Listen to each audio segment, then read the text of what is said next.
Et salut à tous, ici Cyril d'Hardware Cooking par CK Informatique et comme chaque semaine maintenant, je suis accompagné de David qui va résumer l'actualité tech qu'on a traité sur le site durant la semaine. Et bonsoir tout le monde. Mais avant d'aller plus loin, petit moment sponsor et c'est parti. La vidéo d'aujourd'hui est sponsorisée par cdkdeals.com et sur ce site, vous pourrez acheter des licences pour des logiciels comme les packs Office Microsoft ou encore Windows 10. Je vous mets les liens dans la description. Précisons aussi qu'il s'agit de clés totalement légales et qu'elles permettent ensuite d'upgrader vers Windows 11. Ici, par exemple, nous avons une licence OEM Windows 10 pour 20,43€ qui passe à 14,30€ avec mon code VPCK à rentrer une fois la clé placée dans le panier. Ce code permet de bénéficier d'une réduction de moins 30%. Bien évidemment, il faut se créer un compte ou se connecter si c'est déjà fait. Une fois le paiement fait, plusieurs modes de paiement sont proposés d'ailleurs, il ne reste plus qu'à attendre une petite minute pour voir sa commande s'afficher avec la clé de licence dans son back-office. À partir de là, on va dans les paramètres système de Windows et on va cliquer sur le bouton modifier la clé produit.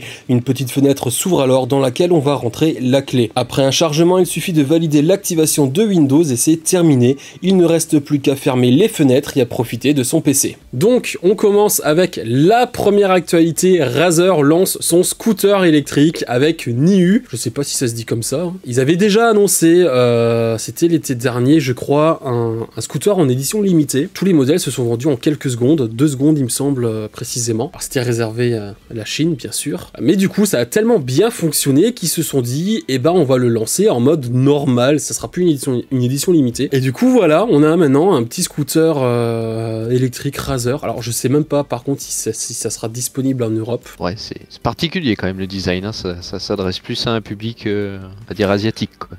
Ouais, c'est vraiment le truc fait pour les petits trajets. Parce que déjà, vitesse maximale 25 km/h, c'est pas un truc de fifou. Une autonomie de 76 km. Bon, en ville, il y a quand même de quoi faire avec 76 km. Hein. Par contre, il faut 5 heures pour charger les 76 km. Ça, perso, je trouve que ça fait un petit peu long. Il y a une durée de vie aussi de 2000 cycles sur la batterie. Donc, tu fais 2000 x 76 en gros, et t'as un petit peu la durée de vie de ton scooter. Par contre, il faut faire attention parce que ça ne peut pas prendre des utilisateurs qui font plus de 75 kg. Alors, je sais pas si c'est ton cas, David, mais moi, je passe pas dessus. Hein. Je suis limite, moi. Ça dépend des jours. En fin d'année, je passe pas dessus. Voilà, donc le design, bah ouais, il est un peu spécial, hein, mais bon, c'est un petit truc fait pour se déplacer en ville. Et puis, si t'es la cible, c'est bien. Si t'es pas la cible, bah t'as aucun intérêt à voir ça, quoi. Bon, allez, on passe à la suite. AMD Ryzen 9 7950X 3D, plus performant que l'Intel Core 13900K. On en avait déjà un petit peu parlé la semaine dernière, mais on a Pierre qui a fait un petit récap en gros des performances parce que y a un site qui a repris les données de plus d'une dizaine de reviews sur le processeur pour faire vraiment une moyenne. Donc ici, ce qu'on apprend, c'est que en moyenne, le 7900X 3D est plus performant de 3,8% par rapport à l'Intel Core i9 13900K. En termes de consommation, on peut voir qu'il y a une moyenne de 56 watts contre 143 watts pour le processeur de chez Intel dans un usage gaming. Ça représente quand même une réduction de consommation de l'ordre de 87 watts, ce qui est pas négligeable. Ça, c'est tiré du coup du graphique de chez Tech Power Up. Donc là, c'est pas la moyenne, parce que si on regarde la moyenne... En gros, en partant d'une base sur le 13900K, le 7900X 3D, c'est 53% de la consommation du 13900K. Sur la moyenne des 16 reviews. Donc, je trouve ça vraiment intéressant. J'ai hâte de tester ça la semaine prochaine quand je vais recevoir mon 7950X 3D. D'ailleurs, je vais en profiter pour essayer de passer FISA toutes les cartes mères en X670 que j'ai qui attendent depuis longtemps. Ça sera la bonne occasion. Ouais. Au moins, ça sera des tests avec un processeur encore plus récent, tu vois. On passe à la suite. Nvidia, un bug de pilote entraîne une surconsommation du CPU. Alors là, c'est simple. Quand on quittait un jeu ensuite, il y avait le processus Nvidia Container qui pouvait bouffer jusqu'à 15% d'utilisation CPU après avoir fermé un jeu. Alors forcément, c'est un petit peu problématique. Ensuite, en fermant soi-même le processus, en redémarrant le PC, c'était réglé. Mais Nvidia n'a pas mis longtemps à réagir et au bout de 2 jours, 3 jours, je sais plus maintenant, ils ont sorti un hotfix et puis il n'y a plus qu'à l'installer, c'est bon, le souci il n'existe plus, on en parle plus. Ils ont fait une erreur mais ils ont été réactifs. Donc. En plus, une erreur pas si grave que ça, c'est un peu dérangeant mais en soi c'était pas catastrophique. C'est moins grave que de ne plus pouvoir booter à cause d'avoir les pilotes AMD, ouais. Voilà, t'as vu, j'ai pas dit AMD. Hein. Ouais, mais écoute, on en a parlé dans une ancienne vidéo ActuTech, donc voilà. Hein. Bon, on passe à la suite, AMD Ryzen 7000 et chipset B650, ça ne boot pas avec les modules RAM 24 et 48 Go. Comme vous le savez maintenant, les cartes mères de chez Intel, d'un coup, on a vu Gigabyte, MSI, Asus, etc.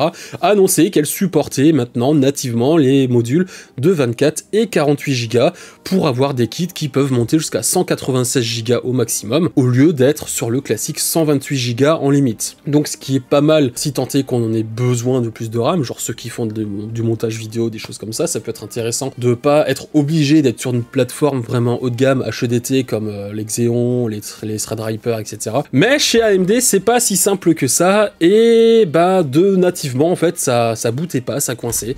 La RAM était bien reconnue dans le BIOS, mais ça ne démarre pas quoi. Ensuite on n'a pas encore eu le temps de le traiter, mais ça a été réglé via une mise à jour tout simplement. Donc voilà, un petit problème à nouveau réglé rapidement. Faut voir maintenant si ça fonctionne correctement partout. On verra l'actualité le dire si ça coince de toute façon. On saura rapidement, oui. On passe à la suite, Nvidia RTX 5000 et AMD Radeon RX 8000 de la mémoire GDDR7. Là, c'est Samsung Electronics qui annonce que ce nouveau type de mémoire est en cours de développement. Pendant ce temps, Cadence, une entreprise fournissant des outils de validation pour les logiciels et matériels informatiques, annonce sa dernière solution de validation pour la DRAM PHY. Ça signifie que la nouvelle norme de mémoire GDDR7 sera prête à être utilisée pour la prochaine génération de GPU, en théorie. Prochaine génération de cartes graphiques, que ce soit AMD, Nvidia, etc. Faut pas s'attendre à l'avoir avant fin 2024. D'ailleurs, ça tombe un petit peu...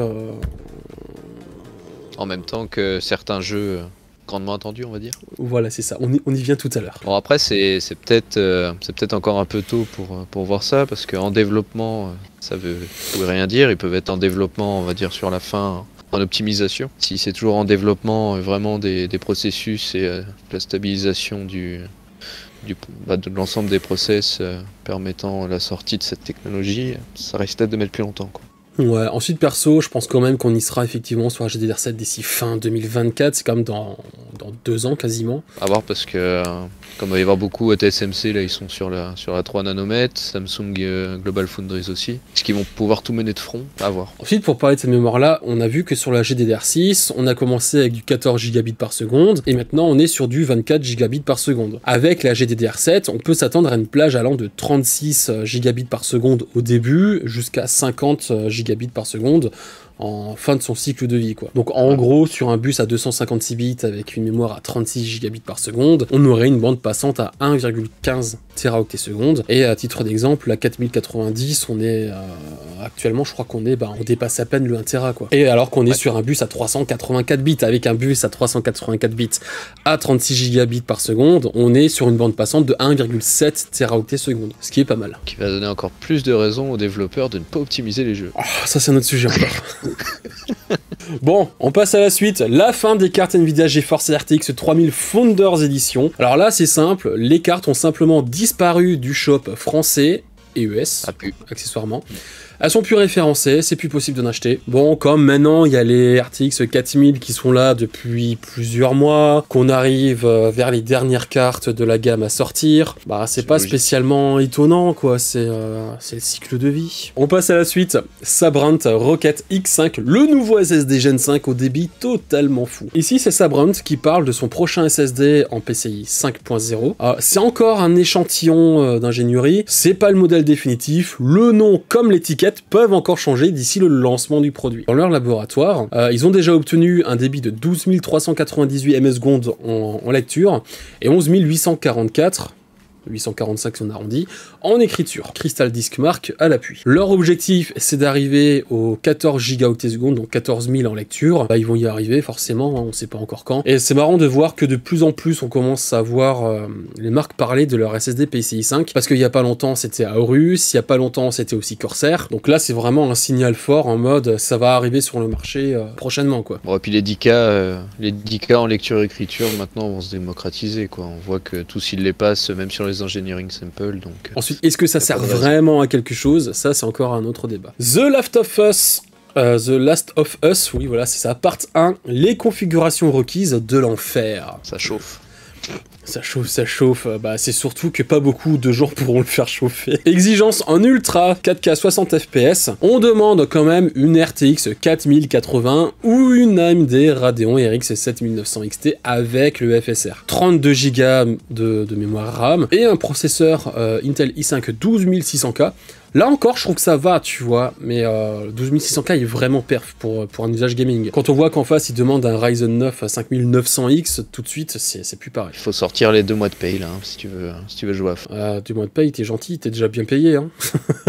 C'est vrai. Si on compte en SMIC, ça fait plusieurs SMIC, hein, le PC complet, là. C'est délirant maintenant, là, les exigences 4K, c'est... Déjà, les 32 Go de RAM sont devenus permanents. Avant, c'était... des fois, ça rentrait sur 16 ou 24. Maintenant, c'est 32 permanences. T'annonces quand même le 60 FPS avec les aides de l'IA, quoi. Parce que même la 4080, elle va se rapprocher rapidement des 60, la limite des 60. Il faudra sûrement un petit coup de main de l'IA pour passer la barre, quoi, de manière régulière. Même en QHD 60 FPS, graphisme de qualité, il demande une RTX 2080 Ti, là encore c'est du haut de gamme, hein, 32 Go de RAM toujours. Bon, le processeur ça baisse un petit peu sur un i7 9700K quoi. Même en 1080p, en Full HD, il demande une 2070 Super. Bref, ça va faire mal. On passe à la suite, Nvidia RTX 4070, enfin une date de lancement pour la version non TI. Là c'est un leaker au nom de Hong Xing 2020 sur Twitter qui a lâché comme quoi le lancement pourrait se faire le 13 avril pour la nouvelle 4070. Donc ça serait la nouvelle carte la moins chère disponible pour le moment de la génération 4000 sur l'architecture Ada Lovelace. C'est pas la première fois qu'on parle d'un lancement au mois d'avril pour cette carte, donc c'est pas totalement incohérent, mais il faut quand même voir ça avec des pincettes, parce que bon, on sait bien que Nvidia change facilement de plan, même au dernier moment. On se souviendra des deux 4080 annoncés, et au final, ah bah non, même s'ils l'ont annoncé, ils vont l'annuler, la renommer, etc. Tu vois, donc on n'est pas à l'abri de quoi que ce soit, ça peut encore changer, quoi. Jusqu'à 15 jours, 3 semaines avance, tout peut changer. Ouais. Puis là, il y a encore 1 mois et 2 jours, donc on verra ce que ça donne. Pour le moment, on passe à la suite. GTA 6, une nouvelle date de sortie et du contenu en moins. Ce que ça dit ici, c'est que globalement, le jeu pourrait sortir en mode un petit peu coûte que coûte, fin 2024. Parce que pression à des actionnaires, quoi. Parce que sortir le jeu après 2025, ça pourrait avoir des conséquences. Et du coup, pour réussir à tenir ce délai, il se pourrait qu'il y ait du contenu qui soit un petit peu amputé au jeu et qui pourrait du coup venir par la suite sous forme de DLC. Ouais, un peu comme ils ont fait sur GTA V, hein, avec le GTA Online qui est arrivé après. Des DLC non payantes par la suite aussi. Ils ont déjà fait. C'est vrai que lancer le jeu à une période où il y a Noël, ça va quand même booster les ventes. Mais sur le long terme, je suis pas sûr que ça change quelque chose parce que tout le monde va de toute façon l'acheter. Pour ça, moi je suis assez surpris. Je les vois pas faire, même avec la pression des actionnaires, parce que généralement ils essaient de matcher ça avec une nouvelle technologie qui sort ou une nouvelle plateforme PlayStation ou Xbox qui sort. Une nouvelle technologie qui sort, la GDDR7, les cartes graphiques nouvelle génération. Je suis d'accord avec toi, mais GTA par essence vend quand même pas mal sur console, voire même peut-être plus sur console que sur PC, donc s'il y avait une console qui sortait avec une mise à jour GDDR7 par exemple, ou des nouvelles techno là-dessus, je t'aurais dit ouais j'y crois, mais là j'y crois bof. On verra après, de toute façon ça va vite. Oui, par fin 2024, il peut s'en passer encore des choses, hein, c'est dans à peine moins de 2 ans, donc... Alors, je trouve que ce jeu-là, tu peux être sûr que même si je suis méga occupé, je le passe en test. On pourrait même s'amuser à se faire des soirées sur Twitch en live à jouer au jeu, tu vois. Allez, vendu, j'ai pris le rendez-vous, c'est bon. Allez, c'est parti. On passe à la suite avec un autre jeu très intéressant, Starfield. Et là, David, je te laisse en parler parce que c'est toi qui as écrit ça. Oui, et puis là, pour le coup, c'est pas une rumeur, c'est du coup, le jeu a été définitivement annoncé pour le 6 septembre avec une vidéo de lancement qui a été déposée directement sur le site du jeu. Donc du coup, c'est rendez-vous le 6 septembre pour le lancement officiel sur toutes les plateformes, et il y aura certainement un événement en juin avec Microsoft, sur un stand Microsoft où il y aura toutes les annonces Xbox, des nouvelles sorties à venir et des nouvelles techno, etc. qui vont sortir. Et normalement, il y aura un event spécial Starfield qui sera ajouté à ce moment-là, où on devrait voir du gameplay, sûrement également des missions, les premiers... on va dire les premières quêtes, etc. et voir un peu à quoi ça va ressembler en définitive, quoi. Bon bah j'ai hâte de voir ça. Ça c'est un jeu qui pourrait me plaire en vrai. Je suis pas un gros joueur, voire quasiment plus du tout, mais ça me... Sur le principe, ça donne envie. Après, voilà, ça reste Bethesda. Ils peuvent te sortir un super jeu comme te faire des dingueries, pas forcément dans le bon sens. Donc, je pense qu'en juin, ça vaudra le coup de se connecter, de regarder les annonces et de voir un peu ce qui en sort. On passe à la suite. Le dernier article, Epic Games, le jeu gratuit de cette semaine. David, je te laisse à nouveau la parole. Oui, bah du coup, bon moi c'est mon avis, hein, mais en mars on n'a pas été très gâtés sur les jeux, pas autant que sur février. Donc là, c'est ce coup-là un jeu d'énigmes, donc Call of Duty. Qui est sorti en 2020 je crois, il y a 2-3 ans. C'est un jeu en gros narratif avec une femme qui part à la recherche de son mari perdu sur une île luxuriante. Et pour le retrouver, elle va faire c'est un jeu en gros d'énigmes et de petites quêtes, de petits casse-têtes, dans un environnement graphique quand même assez joli, quoi. Voilà, c'est un peu comment dire, manga, enfin manga c'est peut-être pas le mot, mais c'est un peu dessin animé, quoi. Mais avec des graphismes actuels, donc ça c'est quand même joli. Mais voilà, c'est assez basique, c'est pas super bien noté, c'est pas non plus catastrophique, mais voilà, c'est assez mitigé comme jeu, et je les trouve un peu moins bien en ce moment, ce qui sort, que par rapport à début février, quoi. Ouais, mais c'est gratuit, donc on prend. Voilà, on peut pas toujours avoir des trucs au top du top, surtout quand c'est gratuit. Faut faire avec les trucs un peu moins bien de temps en temps. Je suis peut-être un peu dur dans la critique, mais voilà. Après c'est peut-être pas non plus mon genre de jeu préféré, mais oui, bah écoute, voilà. Chacun ses goûts, hein, t'as le droit d'exprimer les tiens, David. Et voilà, disons que ça à tester, de toute façon ça coûte rien, c'est gratuit, donc Pierre. Voilà. Par contre, la semaine prochaine, il y aura un truc qui devrait plaire un peu plus, c'est Warhammer 40 000. Ça, pour le coup... oh, ça, voilà. ça rien que le nom, ça parle à tout le monde, je pense. Voilà, donc ça devrait être mieux la semaine prochaine. En effet. Bon, bah du coup, cette vidéo touche à sa fin. On va essayer d'être plus efficient la semaine prochaine au niveau de l'actualité, hein. Alors perso, comme tu le sais, je vais être assez difficilement disponible. Ça tombe bien, moi aussi. Ah bah non, ça tombe pas bien du coup. Oh. Ah, on trouvera le moyen de traiter tout ce qu'il y a à traiter, pas de souci. Ouais. Bon, cette vidéo est maintenant terminée. Comme toujours, j'espère que cette vidéo vous a plu. N'oubliez surtout pas le petit pouce en l'air. Abonnez-vous. Cliquez sur la petite cloche pour être notifié des prochaines vidéos, mettez un commentaire, et c'est très bon pour le référencement aussi. Puis passez nous voir sur Discord. Très important, notre Discord, oulala. Il y a plein de choses qui s'y préparent encore, on a toujours des trucs en tête à préparer, bref. Toujours en perpétuelle évolution. Sur ce, à bientôt pour une prochaine vidéo. Ciao. Bonne soirée, ciao.